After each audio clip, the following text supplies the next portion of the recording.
বন্ধু বলে সামনে আমি তোমার বন্ধু, কিন্তু পিছনে বিরোধিতা করে। সামনে বলে আমি আপনার ভালো ব্যবসায়ী পার্টনার, কিন্তু পিছনে তার ক্ষতি করার চেষ্টা করে।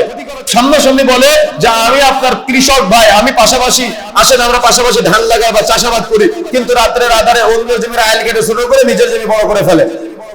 কি আছে না এমন গুলা? আছে না? একজন ব্যবসায়ী আরেকজন ব্যবসায়ীকে ক্ষতি করতে চায়। একজন ব্যক্তি কখনো আরেকজন ব্যক্তির কল্যাণ উপকার চায় না কোনো সময়। অথচ রাসূলুল্লাহ সাল্লাল্লাহু আলাইহি ওয়াসাল্লামকে জিজ্ঞাসা করা হয়েছিল, ইয়া রাসূলুল্লাহ, আমি দোয়া করি কিন্তু দোয়া কবুল হয় না, তাহলে আমার দোয়াটা কিভাবে কবুল হতে পারে?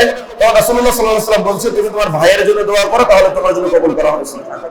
তাহলে আপনি আপনার ভাইয়ের জন্য বলবেন যে আল্লাহ তুমি আমার ভাইয়ের ব্যবসায় বরকত বাড়ায় দাও, তাহলে বরকত আগে কার হবে? বরকত আগে কার হবে? নিজের হবে। তাহলে আপনি বলবেন আল্লাহ তুমি অমুক ভাইয়ের সন্তানকে ভালো রেজাল্ট করা তৌফিক দান করো, তাহলে আগে কার এই জন্য দোয়া কবুল হবে? নিজের সন্তানের জন্য। আপনি বলবেন আল্লাহ তুমি অমুকের সন্তানকে সুস্থ করে দাও, তাহলে আগে কার হবে?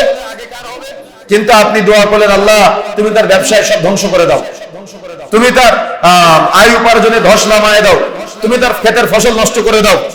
এরকম দোয়া করে না তার ছেলে যেন ভালো রেজাল্ট করতে না পারে, এরকম দোয়া করে না। আজকে আমাদের সমাজের মানুষ, এদের অন্তর হলো পচা, দুর্গন্ধযুক্ত, ময়লা। এরা কারো ভালো কামনা করতে পারে না, কল্যাণ কামনা করতে পারে না, এরা সবসময় মানুষের পিছনে লেগে থাকে। তাহলে অন্যজন কি করলো এটা দেখভাল করে, অন্যজনকে নিয়ে সমালোচনা করে, গীবত তহমতে লিখতে হয়। এরা কখনো ভালো কাজ করতে পারে না। অন্য ব্যক্তি ভালো কাজ করলে তার পিছন পিছন ঘুরে বেড়ায়, তাকে নিয়ে সমালোচনা করে, তাকে নিয়ে গীবত করে, একেবারে পাবলিক প্লেসে তাকে ছোট করার, খাটো করার, অপমান করার চেষ্টা করে। কিন্তু একজন প্রকৃত মুসলিম